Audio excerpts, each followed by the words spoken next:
My name is Andrew, and I go by Drew.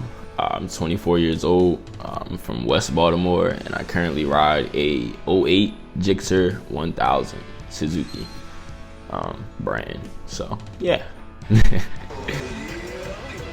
Name's Tyree, 24 years old, from Baltimore, Maryland, and I ride a 600 CBR. My name is Tony Roulette. I'm 54 years old.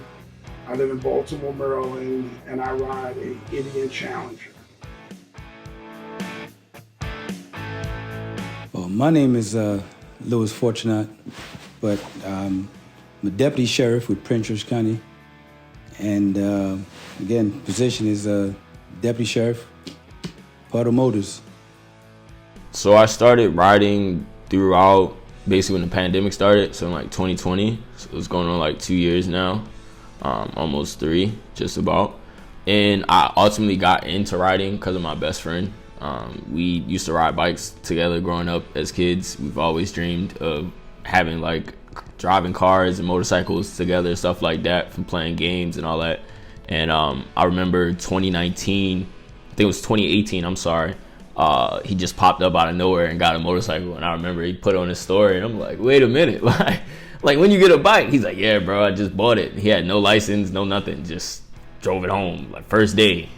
Just like from the moment I was young, I just knew I always wanted a bike, and pretty much I just saved up for one, got it off the Facebook Marketplace, and so I started. I rode dirt bikes. I don't know, when I was about maybe 15, 16, I rode dirt bikes.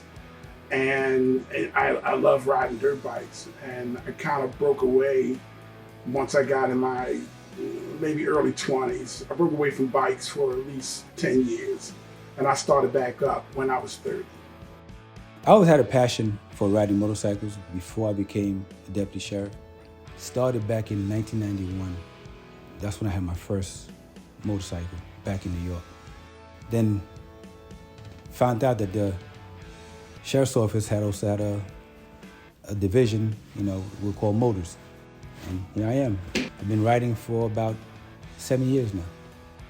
The bike I got, really, I just got it because it was the cheapest thing I could afford. So that's how I ended up getting a bike so old. The bike that I got came out the year I was born, so yeah. Gosh. This is probably my 5th bike. So I chose this bike because it does everything that I wanted to do as far as touring. For me, I'm more of a speed demon. Like, I love the speed, I love the high end, I love the low end power. So that's what made me go to Suzuki. My first trip, long trip, was to Canada. And that was and I think that's what really kicked everything off as far as making long trips. And I knew that I wanted something bigger. Hey, I get to ride 2 wheels, and I get paid for it. Those are my happy moments. A man is dead after crashing his motorcycle in northwest Baltimore. A biker went crashing into a building at Broad and Sansom Streets. I've lost a lot of people to riding motorcycles, honestly. Like, what people don't tell you as soon as you get into the riding world is you realize, like, people die every year. Like, it's inevitable. I've been riding for about 3 seasons now, and every season I've lost at least 2 to 3 friends. One of the biggest ones for me was one of my best friends that I grew up, the one that got us into riding in a sense. He passed away from a bad car accident in 2019. He was riding one of my friend's bikes that he just got. It was a brand new bike. It was a CBR 1000, and my brother had never rode a 1000 before until that day. A drunk driver was coming down the opposite side of the road and wanted to turn into a bar. He just stopped in the middle of the street. And my brother saw it. It was like he tried to go around, but when he tried to go around, he ended up hitting the back of the car. He ended up flying off. Car, like the bike, just crushed into a ball. He was talking and stuff on the scene till he got to the hospital, And about 2 hours later, I got a phone call that he passed.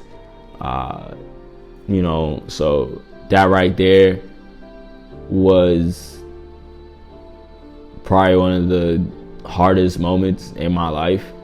You know what I mean? People aren't paying attention, and that's probably the biggest thing that causes car accidents. The only difference is you can walk away from a car being sideswiped. It's hard to walk away from a motorcycle being sideswiped. He was telling me, like, why do you ride still? Like, you know, these people die. It's such a dangerous... I've had people tell me, like, I'm gonna die from riding. Like, I just feel like if I'm gonna be on this earth and live through the things that I've been through, I might as well live how I would like to live it. I think the worst rider is a rider that's not afraid. Okay, I think you should be afraid when you ride because it makes you more of a defensive rider.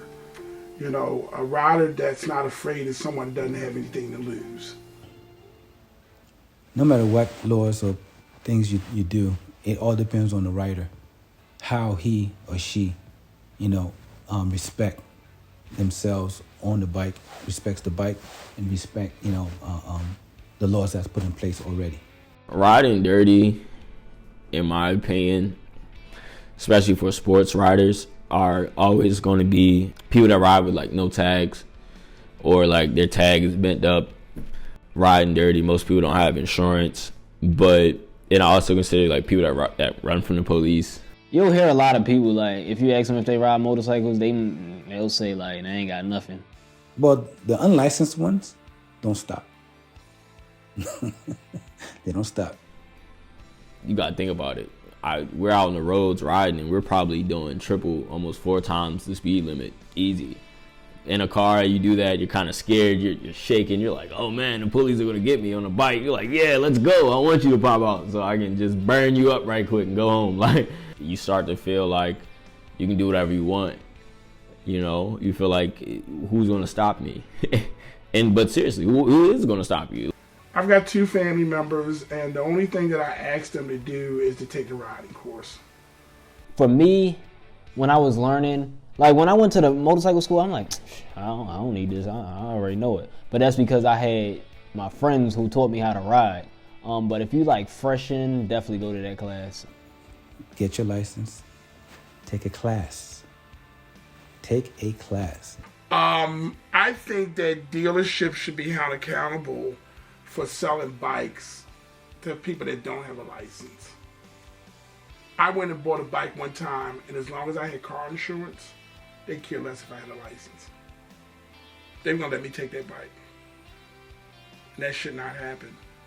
My last remark for all my people, my new riders, my old level riders, my dirty riders, you know, respect the bike. Respect the bike.